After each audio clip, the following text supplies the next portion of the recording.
দেখা হবে ঈমানের পথে আলোর সন্ধানে। বস্তুত আজ আমি আলোচনা শুরু করতে চাই সূরা মুলকের একটি আয়াত দিয়ে, যেখানে বলা হয়েছে লোকেরা জাহান্নামে প্রবেশ করছে আর প্রবেশ করাকালে তাদেরকে তাদের অপরাধ সম্পর্কে জিজ্ঞেস করা হচ্ছে। তখন তারা উত্তরে বলবে, ওয়াকালু লাউ কুন্না নাসমাউ আও নাকিল মা কুন্না ফি আসহাবিস সাঈর। বিখ্যাত একটি আয়াত। এবং তারা বলবে, যদি আমরা শুনতাম। চলুন এখানে একটু থামি। এখানে কি শোনার কথা বলা হচ্ছে? যদি কুরআন শুনতাম, যদি ইসলামের বার্তা শুনতাম, যদি উপদেশগুলো শুনতাম, যদি কুরআন শুনতাম।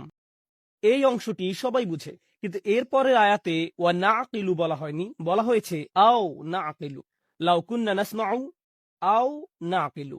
আর আরবিতে আও অর্থ অথবা, যদি আমরা শুনতাম অথবা বিবেক বুদ্ধি প্রয়োগ করতাম, অর্থাৎ যদি শুনতাম অথবা অন্তত পক্ষে চিন্তা ভাবনা করতাম।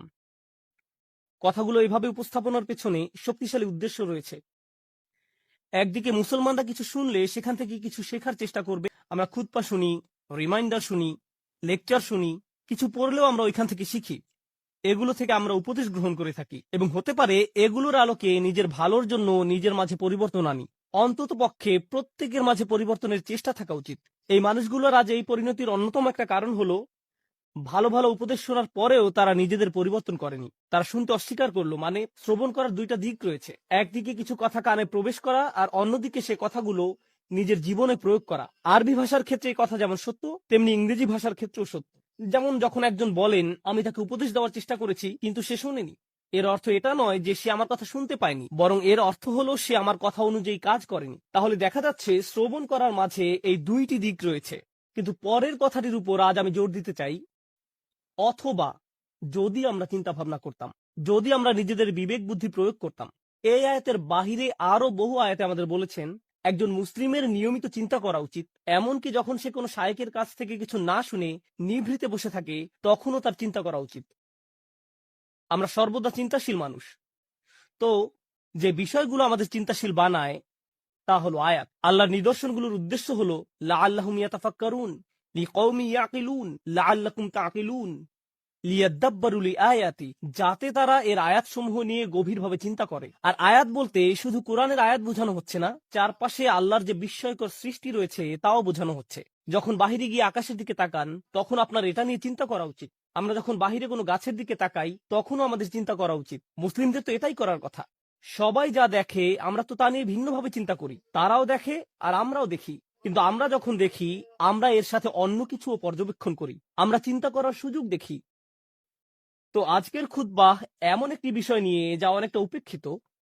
আল্লাহ আজ্জা ওয়া জাল্লা চান আমরা যেন এই সম্পর্কে চিন্তা করি। তিনি চান আমরা যেন ব্যাপারটা গভীরভাবে ভেবে দেখি। এভাবে দুটি বিষয়ের মাঝে পার্থক্য তৈরি হয় যখন আমরা ভাষা ভাষা কোরআন অধ্যয়ন করি এবং সামনে এগিয়ে যাই, অথবা আমরা থামি এবং আল্লাহ সুবহানাহু ওয়া তাআলা কি বলছেন তা নিয়ে গভীরভাবে ভেবে দেখি। তিনি এই অসাধারণ আয়াতে বলেন, ওয়া আওহা রাব্বুকা ইলান নাহলি। আল্লাহ ওহী অবতীর্ণ করেন, আপনার রব ওহী অবতীর্ণ করেন।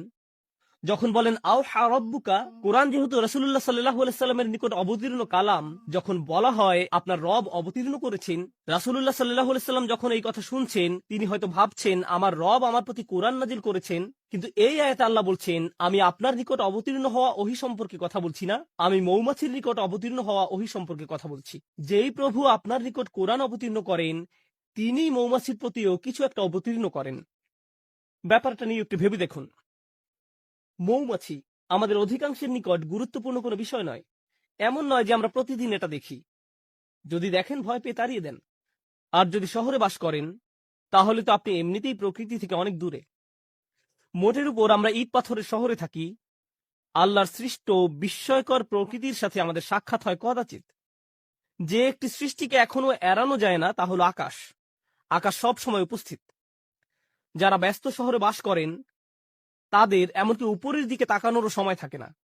তারা আশেপাশে তাকান, বাসে যাতায়াত করেন, তারা এমনকি আকাশও দেখেন না। তাহলে আমরা কি নিয়ে ভাববো? আমরা এমনকি নিজেদের জন্য চিন্তা করার সময় পাই না, বা আল্লাহ আমাদের যা নিয়ে চিন্তা করতে বলেন তা নিয়েও ভাববার সময় পাই না। এই খুতবাতে আমি আপনাদের এমন জিনিস নিয়ে চিন্তা করতে বলবো যা আমরা সম্পূর্ণরূপে উপেক্ষা করি। একটি মৌমাছি, বিশেষ করে আল্লাহ আজ্জা ওয়া জাল্লা তার রাসূল সাল্লাল্লাহু আলাইহি সাল্লামকে বলেন, এমন এক ধরনের ওহী আছে যা আমি আপনার নিকট অবতীর্ণ করিনি, করেছি মৌমাছির প্রতি। সুবহানাল্লাহ। আমাদেরকে মৌমাছি নিয়ে চিন্তা করতে হবে, কারণ কোরআনে আল্লাহ যা কিছু বলেছেন সবকিছু আমাদের হেদায়েতের জন্য। তাই একজন বিশ্বাসী হিসেবে এই ক্ষুদ্র সৃষ্টির প্রতি আমাদের এখন অন্যরকম একটা শ্রদ্ধা তৈরি হয়েছে, কারণ আল্লাহ বর্ণনা করেছেন এই ক্ষুদ্র সৃষ্টি আল্লাহর ওহী গ্রহণ করে থাকে। আল্লাহ এমন কথা গরু সম্পর্কে বলেননি, তিনি এমন কথা উট সম্পর্কেও বলেননি, তিনি পাখি সম্বন্ধেও এমনটি বলেননি। ওই প্রাণীগুলোর কথাও তিনি উল্লেখ করেছেন। তিনি বহু প্রাণীর নাম উল্লেখ করেছেন কোরআনে। অন্য অনেক সৃষ্টির কথা কোরআনে এসেছে, কিন্তু ওহীর ব্যাপারটি যা আমাদের মনোযোগকে বিশেষভাবে আকর্ষণ করেন, এই সৃষ্টির মাঝে বিশেষ কিছু রয়েছে যার দরুন আল্লাহ আমাদেরকে এর প্রতি মনোযোগ দিতে বলেছেন। আর এটা একটা ভাবনার বিষয়। প্রকৃতপক্ষে যদিও এটা আজকের খুতবার বিষয় নয়, ব্যক্তিগতভাবে কয়েক মাস পূর্বে যখন আমি এই আয়াত নিয়ে গবেষণা করছিলাম, আমি মৌমাছির উপর নির্মিত 5-6টা ডকুমেন্টারি দেখেছিলাম। কারণ আল্লাহ চান আমরা যেন এই জীবটাকে কদর করি। আল্লাহ একে ওহী দিচ্ছেন, তাই এই প্রাণীটি যাই করুক না কেন তার সাথে ওহীর একটা সম্পর্ক আছে। এটি ওহীর দ্বারা অনুপ্রাণিত হয়ে কাজ করে। আমি মৌমাছি সম্পর্কে বেশি কিছু জানতাম না, তাই আমাকে এই বিষয়ে অধ্যয়ন করতে হয়েছিল। আমি এই অধ্যয়নকে ইসলামী অধ্যয়ন মনে করি। ডকুমেন্টারি দেখে দেখে মৌমাছির জীবন প্রণালী শেখা এবং নোট করা আমার জন্য এটা আল্লাহর দ্বীন অধ্যয়ন করার নামান্তর। কারণ এই বিষয়টা নিয়ে আল্লাহ আমাদেরকে চিন্তা করতে বলেন। আল্লাহর এই কিতাব থেকে জ্ঞান এবং প্রজ্ঞা অর্জন করতে হলে আমাদের দৃষ্টিভঙ্গির প্রসারতা থাকা জরুরি। যাই হোক, এই আয়াতে আল্লাহ বলেন, আনিত্তাখিযি মিনাল জিবালি বুয়ুতা। আল্লাহ মৌমাছির প্রতি ওহী নাজিল করেন। ইত্তাখিযি এর অর্থ সরাসরি আদেশ। ইত্তাখিযি এখানে প্রত্যাশিত ভাষা হওয়ার কথা ছিল আনতাত্তাখিযা মিনাল জিবালি বুয়ুতান, পাহাড়ে। এর বাসা নির্মাণ করা উচিত পাহাড়ে। ওয়া মিনাশ শাজারি এবং গাছে। ওয়া মিম্মা ইয়ারিশুন এবং তারা যে গৃহ নির্মাণ করে তাতে। অর্থাৎ মৌচাষীরা এর জন্য যে খাঁচা নির্মাণ করে, যে গৃহ নির্মাণ করে তাতে। তাহলে মানুষ তাদের জন্য যে খাঁচা তৈরি করে তাতেও এরা বাসা তৈরি করতে পারে। এখন আমরা এই আয়াত থেকে যা শিখি, প্রথমত আল্লাহ বিশেষভাবে উল্লেখ করলেন তিনি মৌমাছিকে সরাসরি আদেশ দিয়ে থাকেন। ইত্তাখিযি ব্যাকরণের দিক থেকে ফেলে আমরের মধ্যম পুরুষে ব্যবহৃত হয়েছে। আল্লাহ সরাসরি মৌমাছির সাথে যোগাযোগ করে বলছেন তার কোথায় বাসা বানানো উচিত। এই আদেশের আরেকটি অসাধারণ উপকার হলো, যদি কখনো মধু বা মধু উপজাত কোনো দ্রব্য খেয়ে থাকেন, পৃথিবীতে যার বিশাল বাজার রয়েছে, প্রকৃতপক্ষে এটা শুধু মধু নয়, অধিকাংশ খামার, উদাহরণস্বরূপ ক্যালিফোর্নিয়াতে রয়েছে পৃথিবীর সবচেয়ে বড় কাঠবাদামের খামার। পৃথিবীর 90% কাঠবাদাম আসে সেখান থেকে, আর এর সবটা আসে মূলত মৌমাছির সাহায্যে, যারা বিভিন্ন রকম কাঠবাদামের গাছ থেকে ফুলের রেণু সংগ্রহ করে এবং পরাগায়নে সাহায্য করে, এবং এজন্য কৃষকরা সেখানে মৌ চাষ করে। এখন আল্লাহর প্রতি ওহী নাজিল করে বলেন তুমি বাসা বানাতে পারো পাহাড়ে, বাসা বানাতে পারো গাছে। যদি আল্লাহ না বলতেন ওয়া মিম্মা ইয়ারিশুন, তাহলে আপনারা মৌমাছির বাসা পেতেন শুধুমাত্র পাহাড়ে এবং গাছে। আমরা কখনোই মৌ চাষ করতে পারতাম না। কিন্তু তিনি বলেছেন ওয়া মিম্মা ইয়ারিশুন, যেন আমি আর আপনি মধু খাওয়ার স্বাদ উপভোগ করতে পারি। কারণ আল্লাহ একে অনুমতি দিয়েছেন মানুষের তৈরিকৃত বাসায় মৌচাক নির্মাণের জন্য, যেন আমরা এর চাষ করতে পারি। ব্যাপারটা নিয়ে একবার ভেবে দেখুন। এই ভাবনা আমাদেরকে এই সত্য অনুধাবন করতে সাহায্য করে যে আল্লাহর সৃষ্টি জগৎ থেকে যত কিছু আমরা উপভোগ করতে পারছি, এর কারণ আল্লাহ এদেরকে সরাসরি আদেশ করেছেন আমাদের সেবা করার জন্য। এই ক্ষেত্রে মৌমাছিকে আদেশ করা হয়েছে আমাদের সেবা করার জন্য। তাই যখন মানুষ মৌ বক্স নির্মাণ করে, তুমি তাকে নিজের বাসা হিসেবে গ্রহণ করে নাও। কিন্তু আজ আসলে যে বিষয়টা নিয়ে কথা বলতে চাই তা হলো এই ক্ষুদ্র সৃষ্টি থেকে কিছু পথ নির্দেশনা। শুধু এই সৃষ্টির কদর করা নয়, বরং কিছু হিদায়েত। আর আমি এমন কিছু শিক্ষা এর কাছ থেকে পেয়েছি যা আমাকে সম্পূর্ণ হতবুদ্ধি করে দিয়েছে। আমি রাসূলুল্লাহ সাল্লাল্লাহু আলাইহি সাল্লামের একটি হাদিস পেয়েছি, ওয়াল্লাযী নাফসি বিয়াদিহি, আমি সেই সত্তার শপথ করে বলছি যার হাতে আমার প্রাণ। আল্লাহ রাসূল সাল্লাল্লাহু আলাইহি সাল্লাম কোনো শপথ করা ছাড়াই যা ইচ্ছা বলতে পারতেন, কিন্তু তিনি সর্বপ্রথম আল্লাহর নামে শপথ করেছেন, কারণ তিনি এখন যা বলতে যাচ্ছেন নিশ্চয়ই তা আশ্চর্যজনক কোনো বিষয়। তিনি বলেন, ইন্না মাসালাল মুমিন কামাসালিন নাহল, মুমিনের উদাহরণ হলো ঠিক মৌমাছির মতো। আমি বসে থেকে ভাবলাম, সুবহানাল্লাহ, আল্লাহ প্রথমে আমাদের বলছেন তিনি মৌমাছির প্রতি ওহী প্রেরণ করেন, আর এখন রাসূলুল্লাহ সাল্লাল্লাহু আলাইহি সাল্লাম বলছেন তুমি যদি মুমিন হতে চাও তাহলে ঠিক মৌমাছির মতো হও। মৌমাছির মতো হলে কি হবে, আর কিভাবে মৌমাছির মতো হব? মৌমাছি আমাকে আমার ঈমান সম্পর্কে কি শেখাবে? কিভাবে একজন বিশ্বাসীর মতো বাঁচতে হবে এ ব্যাপারে মৌমাছি কি শেখাবে? ব্যাপারটা এতই সিরিয়াস যে আল্লাহ রাসূল সাল্লাল্লাহু আলাইহি সাল্লাম প্রথমে আল্লাহর নামে শপথ করেছেন, তারপর এই কথা বলেছেন। তো তিনি আমাদের কিছু কথা বললেন যার প্রতি আমাদের মনোযোগ দেওয়া প্রয়োজন। কিন্তু আমি চাই রাসূলুল্লাহ সাল্লাল্লাহু আলাইহি সাল্লাম কি বলেছেন আপনারা তার প্রতি মনোযোগ প্রদান করুন। তিনি বলেন, আকালাত তাইয়িবান, এটি ভালো জিনিস খায়। এটি ভালো এবং খাঁটি জিনিস খায়। মৌমাছি উত্তম ফুলের নিকট যায়। এটি এমন কোনো ফুলের নিকট থেকে নেয় না যেটি অপরিপক্ক, নষ্ট। এটি এমন কোনো ফুলের নিকটও যায় না গন্ধ শুকে এটি বুঝে ফেলে অন্য মৌমাছি ইতোমধ্যে এই ফুলের কাছ থেকে নিয়ে গেছে। এটি নতুন, পরিষ্কার, খাঁটি একটি ফুলের নিকট যায়। এটি শুধু সেই ধরনের ফুলের নিকট যায়। আমাদের ঈমানের প্রথম যে ব্যাপারটি এখানে হাইলাইট করা হয়েছে তা হলো যে রিজিকের আমরা সন্ধানে বেরিয়ে পড়ি। শুধু যে খাদ্য আহার করি তাই নয়, বরং যে রিজিকের পিছনে ছুটি, যে চাকরি আপনি পাবেন, যে ব্যবসা আপনি শুরু করবেন, যে টাকা আপনি কামাবেন এবং যে খাদ্য আপনি আহার করবেন, সব কিছুতে খাঁটি জিনিসের সন্ধান করুন। এমন জিনিসের অনুসন্ধান করুন যা খাঁটি, যা পবিত্র। সর্বোত্তম জিনিসের খোঁজ করুন। আর জানেন তো, মৌমাছি সবচেয়ে ভালো ফুল না পাওয়া পর্যন্ত খুঁজতে থাকে। তাই আমাদেরও সেরাটা অর্জন করতে হবে। ফালিয়ুতিনহু, একজন মুমিনের দৃষ্টিভঙ্গি এমনই, তার উচিত দক্ষতা অর্জন করা। আপনাদের সবাই যখন কিছু করবেন তাতে দক্ষতা অর্জন করুন। আপনার উচিত সেরা হওয়া। এটাই মৌমাছি করে। সে সেরা ফুলের সন্ধানে থাকে। এটাই মৌমাছি করে। এটাই প্রথম শিক্ষা। তারপর তিনি বলেন অওয়াদা তয়্যিবান, এটি উত্তম উপায় বসে। যেভাবে এটি ফুলের উপর বসে তা খুব সুন্দর। ব্যাপারটা ভালো এবং খাঁটি। আর আপনাকে এ সম্পর্কে গবেষণা করতে হবে। মৌমাছি নিয়ে গবেষণা না করলে তো এটা আপনি জানতে পারবেন না। মৌমাছি নিয়ে অধ্যয়ন করলে জানতে পারবেন তারা শুধু সে ফুলের কাছেই পরাগ নিয়ে যায় যে ফুলের পরাগ দরকার। মৌমাছি যখন কোনো ফুল থেকে মধু নিতে যায়, তারা ওই ফুল থেকে মধু নিবে না যদি না তারা ওই ফুলকে আরো বেশি কিছু দেয়। তারা একে জীবন দিবে, পরাগ দিবে। আমাদের সবার জীবনে বিভিন্ন রকম সম্পর্ক রয়েছে, ঠিক যেমন মৌমাছির ফুলের সাথে সম্পর্ক রয়েছে। আমাদের প্রত্যেকের সম্পর্ক রয়েছে। আপনার আমার প্রতিটি সম্পর্কের ক্ষেত্রে আপনি কিছু নেন এবং কিছু দিয়ে থাকেন। আপনার বিবাহের ক্ষেত্রে আপনি কিছু দিয়ে থাকেন এবং কিছু নিয়ে থাকেন। যখন আপনি পিতা বা মাতা হন, যখন আপনি একজন শিক্ষক, তখনও আপনি কিছু দিয়ে থাকেন এবং কিছু নিয়ে থাকেন। যখন আপনি কারো চাকরি করেন বা মালিক পক্ষের হয়ে থাকেন, তখনও কিছু নিয়ে থাকেন এবং কিছু দিয়ে থাকেন। কিন্তু মৌমাছি যা কিছু নেয় তার চেয়ে অনেক বেশি দিয়ে থাকে। এটি নেওয়ার চেয়ে দেয় অনেক বেশি। আর যা প্রদান করে তা গ্রহীতার জীবনকে উন্নত করে। আর যা নিয়ে যায় তা গ্রহীতার কোনো ক্ষতি করে না। এটি ফুল থেকে যা নেয় তা ফুলের কোনো ক্ষতি করে না। এটি ফুলের উপর পা গুলো রাখে খুব সুন্দর করে। প্রসঙ্গত, ফুলের খুব কোমল জায়গায় মৌমাছিকে বসতে হয়। ফুলের তুলনায় মৌমাছি ভারী একটা জীব। যদি সে তার সম্পূর্ণ ওজন ফুলের ওই কোমল জায়গায় রাখে তাহলে এটি ভেঙে যেতে পারে। তাই এটি ভাসতে থাকে, পুরো ওজন ফুলের উপর রাখে না। এটি পাখাগুলোকে ঝাপটাতে থাকে যেন সম্পূর্ণ ওজন ফুলের উপর না রাখতে হয়। আমরা এখান থেকে কি শিখছি? আপনার একটি সম্পর্ক আছে, কিন্তু আপনি শুধু দাবি করতে থাকেন, চাইতে থাকেন। তারপর এক সময় আপনার প্রিয় বন্ধু, আপনার কর্মচারী, আপনার স্বামী বা স্ত্রী, তাদের ধৈর্যের বাঁধ ভেঙে যায়। আপনার কিছু জিনিস দরকার, হ্যাঁ আমি একমত, কিন্তু অতিরিক্ত নিতে যাবেন না। তাদেরকে এমন চাপে ফেলবেন না যে তারা ভেঙে পড়বে। আর যদি কিছু চান তাহলে বেশি করে প্রদান করুন। তার জন্য কিছু নিয়ে আসুন, তারপর দাবি করুন। আর যখন চাইবেন কম করে চান, জাস্ট যতটুকু দরকার, যতটুকু প্রয়োজন। তাহলে আচ্ছা, এটা সুন্দরভাবে বসে, ভালো একটি জায়গা খুঁজে নিয়ে বসে, এটা সুন্দরভাবে আহার করে। এর আরেকটি উপকার হলো, যদি অন্য কোনো মৌচাকের মৌমাছি পাশ দিয়ে অতিক্রম করে এবং দেখে যে একটি মৌমাছি এই ফুল থেকে আহার করছে, তখন সে এখানে এসে কোনো ঝামেলা বাঁধায় না। কারণ যদি দুইটি আলাদা মৌচাকের মৌমাছি একটি ফুলের উপর গিয়ে বসে, তখন ফুলের ক্ষতি হয়ে যায়। এর আর পরাগায়ন হয় না, ফুলটি এর ফলে মারা যায়। তাই মৌমাছি ব্যাপারটা বুঝতে পারে।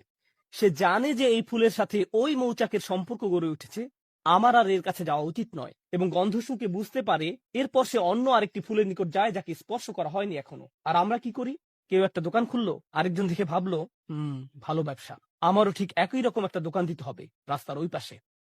আর ওই লোকের সব কাস্টমার নিয়ে যায়। যখনই কোনো কাস্টমার ওই ব্যক্তির দোকানে যেতে নেয়, এই ভাই এদিকে আসেন, আপনাকে একটা জিনিস দেখাই। আমরা কি করি? আরো শত শত জায়গা আছে যেখানে আমি দোকান দিতে পারি। আল্লাহ রিজিক প্রশস্ত, আমাকে তার প্লেটের ভাত নিজের প্লেটে তুলে নিতে হবে না। কিন্তু এটাই আমরা করি। মানুষ এমন কৃপণের কৃপণ। আমি এমন মুসলিম চাকরিজীবীর কথা জানি যারা অনেক টাকা কামায়।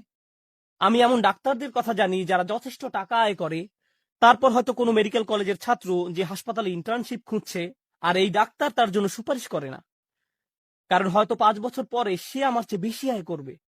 আমি এটা চাই না। এভাবে আমরা একে অন্যকে সাহায্য করতে চাই না। অথচ একজন বিশ্বাসীর মনোভাব হওয়া উচিত ছিল এরকম, আচ্ছা সে তার রিজিক এখানে আয় করছে, আমার উচিত অন্য কোনো জায়গায় যাওয়া। আমার তার রিজিকে ভাগ বসানোর দরকার নেই। পুঁজিবাদী সমাজের মতো গলা কাটার দরকার নেই। আপনি এই দুনিয়াতে অন্য মানুষের রিজিক দখল করে নিজের টাকা আয় করতে আসেননি। আমি শুধু আমার লাভ বুঝি, আমি এছাড়া অন্য কিছু বুঝি না। সুবহানাল্লাহ। আর নবী সাল্লাল্লাহু আলাইহি সাল্লাম বলেন, ওয়াকাআত ফালাম তাকসি, এটা বসে কিন্তু ভেঙে ফেলে না, এটা দাবি করে এবং নিজেরটা নেয় কিন্তু ভাঙে না। এটা ন্যায় সর্বোত্তম পন্থায়। আহার করার কি এক মহৎ পন্থা, বাঁচার কি এক মহৎ পন্থা। আমাদের ক্ষেত্রে ব্যাপারটা শুধু টাকার সাথে জড়িত নয়, সম্পর্কের ক্ষেত্রেও এমনটা ঘটে। আমাদের সকল সম্পর্কের জন্য এখান থেকে যা শিখছি, যদি আমরা সত্যই মৌমাছির কাছ থেকে কি শিক্ষা নিব তা বুঝতে পারি, যে শিক্ষাটা উপলব্ধি করার প্রতি রাসূলুল্লাহ সাল্লাল্লাহু আলাইহি ওয়াসাল্লাম এত বেশি জোর প্রদান করেছেন, তাহলে আমাদের বুঝতে হবে আমি কি আমার বাচ্চাদের উপর অনেক বেশি প্রেসার দিচ্ছি? আমি কি আমার পিতামাতার কাছ থেকে অনেক কিছু দাবি করছি? আমি কি আমার স্বামীর কাছ থেকে বেশি কিছু দাবি করছি? আমি কি আমার স্ত্রীর কাছে অনেক কিছু আশা করছি? আমি কি আমার বন্ধুর কাছে অনেক অনেক কিছু চাচ্ছি? আমি কি আমার কর্মচারীদের উপর অনেক বেশি কঠোর? আমি কি আমার শিক্ষককে অনেক বেশি জ্বালাতন করছি? আপনাকে এই প্রশ্নগুলো করতে হবে, কারণ আপনি মৌমাছির মতো হতে চান। তারপর সবশেষে তিনি বলেন, ওয়ালাম তুফসিদ, ওয়ালাম তুফসিদ, এবং এটি কোনো দূষণ তৈরি করে না। মৌমাছিদের একটি উল্লেখযোগ্য ব্যাপার হলো, যে ফুলের কাছে তারা মধু আহরণ করতে যায় তা নিজেদের বাসা থেকে অনেক দূরে। সুতরাং তারা অনেক দূর পথ ভ্রমণ করে, কখনো কখনো তা কয়েক মাইলও হয়ে থাকে। এরপর তারা নিজেদের মৌচাকে ফিরে আসে। আর মৌচাক শুধু তার নিজের বাসা নয়, তার বিশাল প্রতিবেশী রয়েছে। সবাই এই মৌচাকে বাস করে।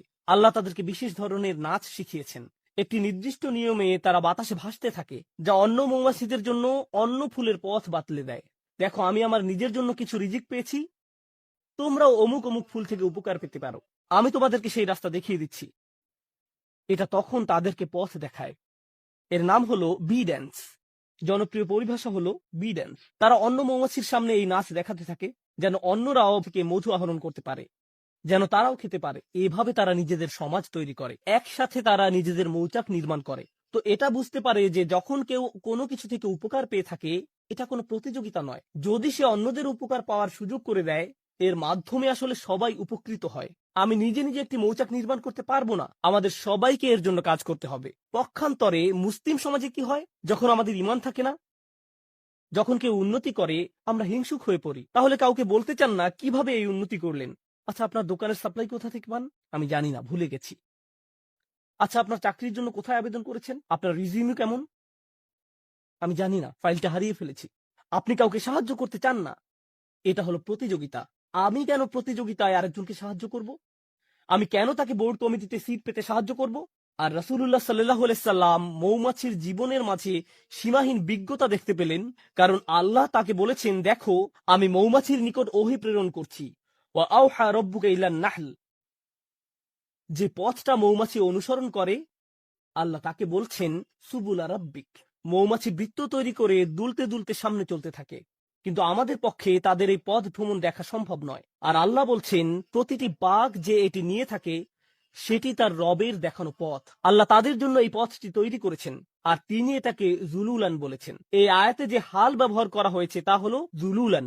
আল্লাহ বর্ণনা করেছেন মৌমাছি নম্রতার সাথে এগিয়ে চলে। এর একটা চাকরি আছে, গুরুত্বপূর্ণ কাজ আছে, এটা একটা মিশনে আছে, এটা একটা লক্ষ্য পানে এগিয়ে চলছে, কিন্তু তাই বলে এটা অহংকারী নয়। অনেক সময় দেখবেন মানুষ ব্যস্ত সময় কাটালে কেমন জানি অহংকারী হয়ে ওঠে। আমি মারাত্মক ব্যস্ত, তোমার জন্য আমার সময় নেই, পরে কল দিও। আর আপনাদের মাঝে কেউ কেউ বড় চাকরি করেন, মাকে কল দেওয়ার সময় নেই। অন্যদিকে মৌমাছি জুলুলান তথা কাজ করতে যাওয়ার সময়ও নম্রভাবে পথ চলতে থাকে। সুবহানাল্লাহ।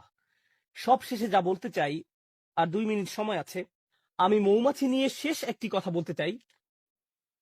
যদিও অনেক কিছু বলার ছিল, শেষ একটা কথা, আল্লাহ এই জীবটাকে অসাধারণ করে বানিয়েছেন, আর এটাকে তার নিজের কাজ করার যোগ্য করে তৈরি করেছেন। এটা নিজের জীবিকা আহরণ করছে।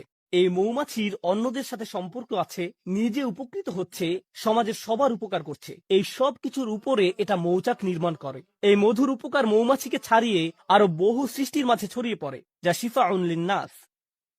এই মধুতে মানবজাতির জন্য রয়েছে চিকিৎসা, ছোট্ট একটা প্রচেষ্টা থেকে। আমরা এখান থেকে কি শিখছি?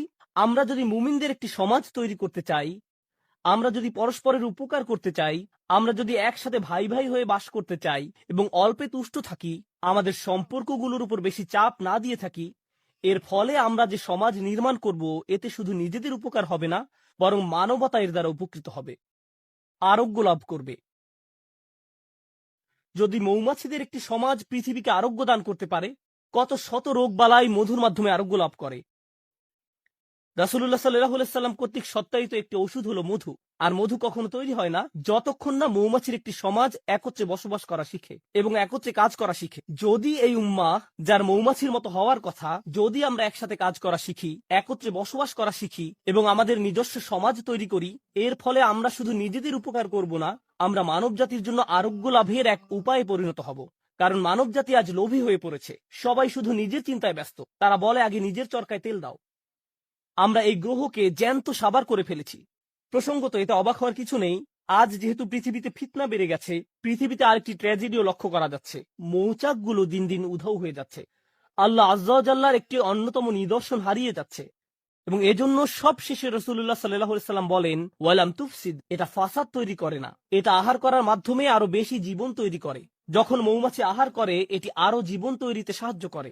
আজকের দুনিয়ায় যেভাবে ম্যানুফ্যাকচারিং ইন্ডাস্ট্রিগুলো কাজ করে, যেভাবে আমি আপনি ভোগ করি, আমরা জীবন বৃদ্ধি করি না, বরং আমরা উৎপাদন করি উল্লেখযোগ্য পরিমাণে মৃত্যু ঘটানোর মাধ্যমে। আমরা পৃথিবীতে অনেক বেশি দূষণ তৈরি করি, আমরা অনেক বেশি সামাজিক অপচয় এবং অর্থনৈতিক অপচয় তৈরি করি, আমরা দুনিয়াতে ফাসাদ তৈরি করি। আর রাসূলুল্লাহ সাল্লাল্লাহু আলাইহি সাল্লাম বলছেন, মৌমাছির মতো ভোগ করতে শেখো যেন পৃথিবীতে ফাসাদ তৈরি করা থেকে বিরত থাকতে পারো।